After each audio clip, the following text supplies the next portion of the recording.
नमस्कार जी, बहुत बहुत शुक्रिया आप सब लोगों के जुड़ाव के लिए। सुबह के 8:55 या इनफैक्ट यूँ कह लीजिए कि 59 हो गए हैं, 9 बजने को हैं। आप लोग अपने अपने सप्ताह की शुरुआत बेहतर ढंग से करने जा रहे होंगे और अपने अपने वर्क प्लेस की ओर को आप चले होंगे। ख्याल रखिएगा, थोड़ी सी ठंड है, धुंध है। अगर आप ड्राइव करके जाते हैं तो धुंध में थोड़ा आप एहतियात बरतें, क्योंकि अभी इस वक्त भी अगर ज़्यादातर हिस्से अगर देखे जाए हिमाचल प्रदेश के, तो वहाँ सूर्यदेव के दर्शन नहीं हुए हैं। अगले 2 दिन तक ठंड का ये प्रकोप रहेगा और फिर बुधवार से ये थोड़ा सा जो कोहरा है, जो कुहासा है, ये छटना शुरू हो जाएगा। लेकिन कड़ाके की ठंड है। अपना और अपनों का ख्याल रखिए। घर से बाहर जब भी निकलें तो ठंड का पूरा इंतज़ाम जो है वो करके निकलें। गर्म कपड़े जितने ज़्यादा संभव हो उतने पहन कर चलें। और अगर आप ड्राइव कर रहे हैं खासतौर से, तो late night early morning drive से बचें, क्योंकि बहुत ज़्यादा फॉगी मौसम है। लेकिन दिन में भी कई ऐसे शहर हैं, खासतौर से बिलासपुर जो झील के किनारे बसा है, और दूसरे तराई वाले हिस्से सुंदरनगर हो गया, भुंतर हो गया, वहाँ पे धुंध ज़्यादा रहती है। तो आप थोड़ा सेफली ड्राइव करें। आज की बड़ी खबरों की अगर बात करें तो मुख्यमंत्री ऑलरेडी दिल्ली में है और अब मंत्री भी दिल्ली पहुंच रहे हैं। कुछ मंत्री रात को ही रवाना हो गए थे, कुछ मंत्री आज पहुंचेंगे। तमाम मंत्री आज शाम तक माना जा रहा है कि हाई कमान का धन्यवाद करेंगे। दिन भर भी कर सकते हैं, लेकिन माना जा रहा है कि शाम तक उनकी मुलाकात प्रियंका गांधी से हो सकती है। सोनिया गांधी की तबीयत नासाज है, इसलिए उनसे मुलाकात होना इसके अभी चांसेस नहीं है। लेकिन प्रियंका गांधी से ये लोग मिलकर और मल्लिकार्जुन खड़गे, राजीव शुक्ला, इन लोगों से मिलकर ये लोग अपनी ताजपोशी के लिए धन्यवाद जताएंगे। लेकिन इसके इतर जिन लोगों की ताजपोशी नहीं हुई, उसको लेकर फेसबुक पर जंग छिड़ गई है। खासतौर से बिलासपुर और कांगड़ा की अनदेखी की खबरें फेसबुक और सोशल मीडिया पर भरी पड़ी हैं और लोग चटकारे ले लेकर अपनी भड़ास निकाल रहे हैं। कांगड़ा को लेकर जंग ये छिड़ी है कि कांगड़ा को ज़्यादा पद चाहिए थे, कम मिले हैं। और क्योंकि कांगड़ा को कल एक ही पद मिला है कैबिनेट में, चौधरी चंद्र कुमार को शपथ दिलाई गई है, जबकि माना जा रहा था कि सुधीर भी शपथ लेंगे। लेकिन सुधीर का पत्ता कहीं ना कहीं पहले विस्तार में कट गया है। दूसरे विस्तार में आता है नहीं आता हमको नहीं मालूम, लेकिन जब तक ये उनको ताजपोशी नहीं होती तब तक ये चर्चाएं रहेंगी।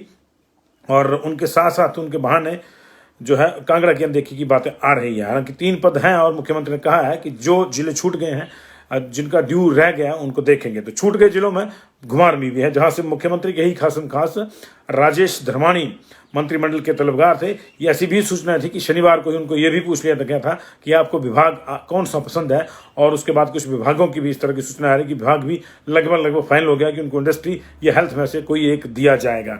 लेकिन सुबह होते होते उनका पत्ता कट गया और उनको जो है ओथ के लिए नहीं बुलाया गया। देर रात उनको मना कर दिया गया कि कल वो ओथ नहीं ले पाएंगे। इसके चलते वो ओथ समारोह में, शपथ समारोह में भी नहीं गए और अब उनके समर्थक भी गुस्साए हुए हैं। उनके एक समर्थक ने अपना गुस्सा सिरमुड़ा कर जाहिर किया है और समर्थकों का ये कहना है कि अब शिमला में कोई बात नहीं होगी, जो भी बात होगी दिल्ली में ही होगी। हालांकि दिल्ली में आज मंत्री बात करेंगे, जो नहीं बने वो कब करेंगे इस पे नजर रहेगी। लेकिन रिजेंटमेंट घुमारवीं में भी है। एकमात्र सीट बिलासपुर जिला की घुमारवीं में राजेश धर्माणी ने जीती थी।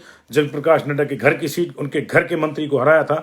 और ऐसे में ये माना जा रहा था, ये तय था कि बीजेपी की सियासत के लिहाज से भी और बिलासपुर की सियासत के लिहाज से भी अब उनको मंत्री पद में जगह मिलनी तय है। लेकिन ऐसा हुआ नहीं, कयास रह गई और पहले गो में उनको कोई भी स्थान नहीं मिला। हालांकि ये उम्मीद है कि अभी भी उनको स्थान मिलेगा, क्योंकि सुधीर और धर्माणी दोनों जिस वर्ग से आते हैं उस वर्ग को कल कोई प्रतिनिधित्व नहीं मिला। ब्राह्मण वर्ग को कोई प्रतिनिधित्व नहीं मिला है और सिर्फ अभी मुकेश ही एकमात्र अकेले ब्राह्मण हैं जो मंत्रिमंडल में है। ऐसे में 2 पद और माने जा रहे हैं। लेकिन क्या ये 2 पद सुधीर और धर्माणी के ही होंगे, इस पर संशय है। क्यों? खासतौर से कांगड़ा में जो जंग छिड़ी हुई है वहां पे सुधीर को संजय रतन और रघुवीर सिंह बाली की कड़ी चुनौती मिल रही है। और यही वजह थी कि माना जा रहा है कि सुधीर जो है एक वजह थी, ये कई वजह है सुधीर के मंत्रिमंडल में नहीं आने की, लेकिन एक वजह ये भी मानी जा रही है कि इस लड़ाई के चलते ही वहां से जो है इमीडिएटली वहां कोई पद जो है नहीं दिया गया। एक और जिनका तय था चंद्र कुमार का और जिनका कोई विरोध नहीं था संभवतः,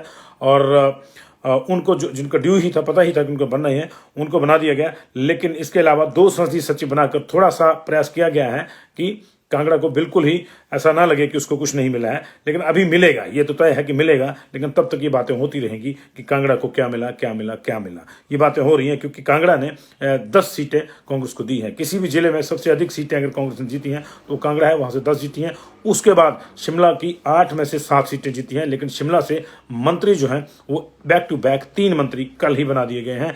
और अगर संसदीय सचिव की बात करें तो बरागटा को, मोहनलाल बरागटा को संसदीय सचिव बनाया गया। तो शिमला को जो है, अकेले शिमला जिले को ही कल 4 पद मिले हैं। शिमला संसदीय क्षेत्र की अगर बात करें तो उसको 8 पद मिल गए हैं। उसमें 3 पद सोलन के भी हैं, एक मंत्री का धनराम शांडिल को मंत्री बनाया गया, 2 CPS बनाए गए, राम कुमार चौधरी और संजय बस्ती, और शिमला संसदीय में ही हर्षवर्धन चौहान सिरमौर से, उनको भी मंत्री पद से नवाजा गया है। तो उस लिहाज से अगर कांगड़ा संसदीय की बात करें तो उसको ऐसे 3 ही पद हैं।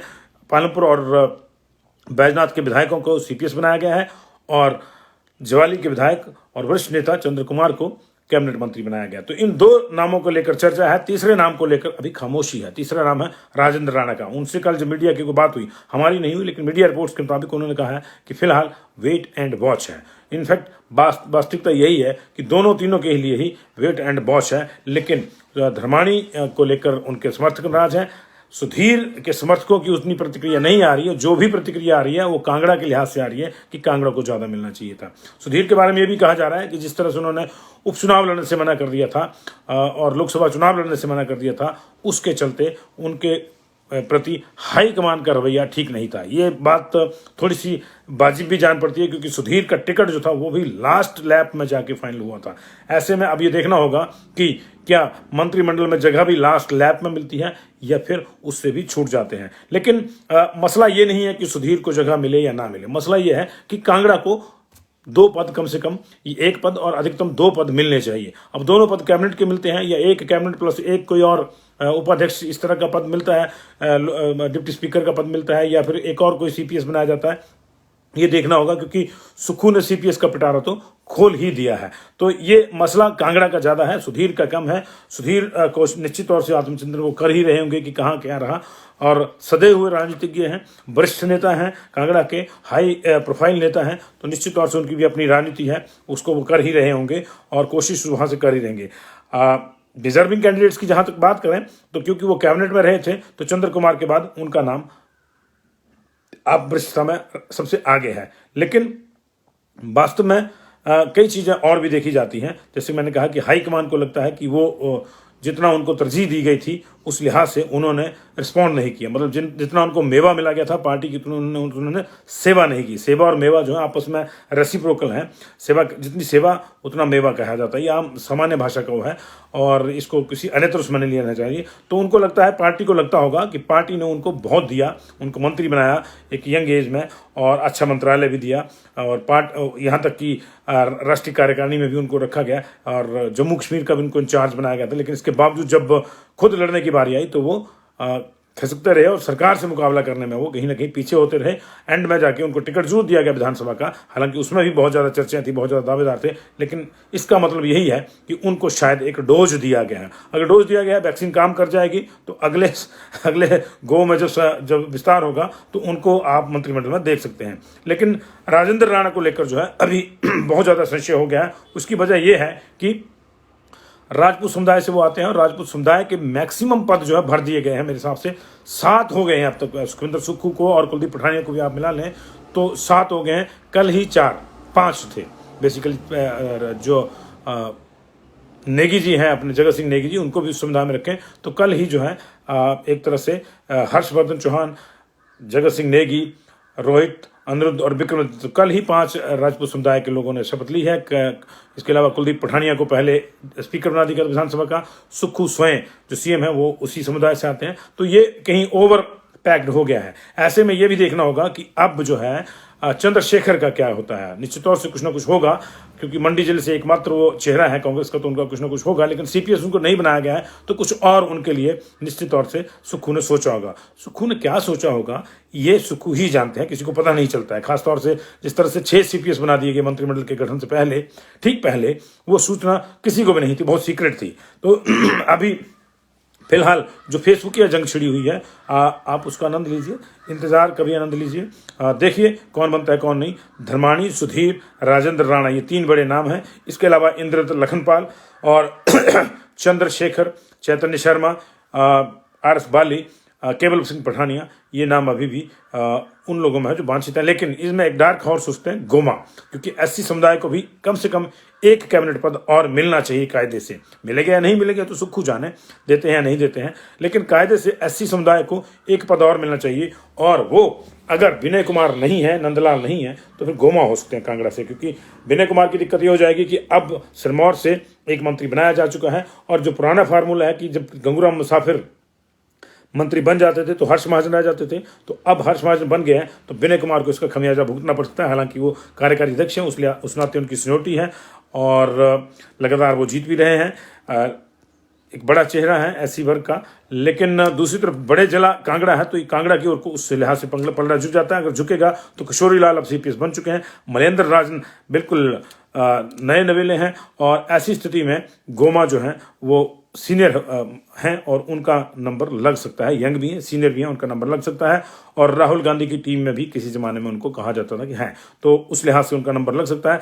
नंदलाल के साथ दिक्कत ये हो सकती है कि वो लगातार जीत रहे हैं, 4 बार जीत चुके हैं, लेकिन अब अगर उनको मंडी के कोटे से आप गिनते हैं तब भी जिला शिमला रहेगा। और शिमला जिले को लेकर जो बड़ी चर्चा है फेसबुक में और सब जगह हो गई है कि शिमला जिले को जो है बहुत ज़्यादा दे दिया है। 3 तो कल मंत्री ही दे दिए, और उसके अलावा जो है मोहनलाल ब्राक्टा को मुख्य संसदीय सचिव बना दिया गया। तो इस लिहाज से अभी देखना होगा कि अब कहाँ चीज़ें जाती हैं। लेकिन नंदलाल, गोमा, विनय, ये 3 नाम जो हैं वो एससी समुदाय से प्रबल दावेदारों में है। उधर धर्माणी, सुधीर और संजय रत्न, इंद्ररथ, लखनपाल और बाली को भी आप जोड़ लीजिए, ये ब्राह्मण वर्ग से दावेदारों में है। इन 2 वर्गों में ही मुझे लग रहा है बाकी सीटें बढ़नी चाहिए।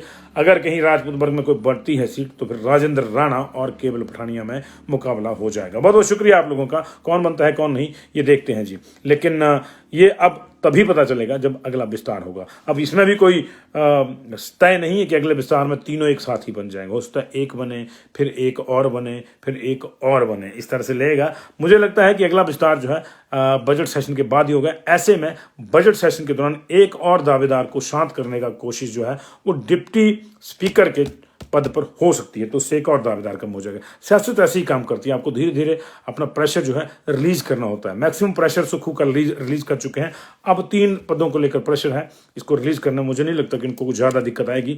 वैसे भी उन्होंने अब तक जिस तरह से उन्होंने अपने गोटियां खेली है, अपने जो मोहरे चले हैं, वो आप मान गए होंगे कि वो सधे हुए सियासतदान हैं। कांगड़ा को जो है निश्चित तौर से पद मिलना है, लेकिन किसको देंगे कोई पता नहीं है। बहुत बहुत शुक्रिया जी। नीरज हांडा जी, संजय रतन बिल्कुल सीनियर आदमी हैं, और सुक्खू को उनका लाभ ये हो सकता है कि एक तो संजय रतन को मंत्री बना के वो ग्रुप तोड़ देंगे जो विरोधी ग्रुप है, जिसको कहा जाता है कि संजय रतन उसमें है। दूसरा, सुक्खू के पास की कंस्टिट्यूंसी है, ज्वालामुखी वालों की नदौन कंस्टिट्यूंसी में रिश्तेदारी है, नदौन वालों की ज्वालामुखी में, तो एक दूसरे को रेसिप्रोकल हो जाएगा। अपने आप को भी आपको किला स्ट्रेंथ करने की भी बात हो जाएगी, तो उस तरह से। लेकिन क्या होता है क्या नहीं, हम सोच रहे हैं, वो क्या सोच रहे हैं, इस पर ज़्यादा डिपेंड करता है। बहुत बहुत शुक्रिया।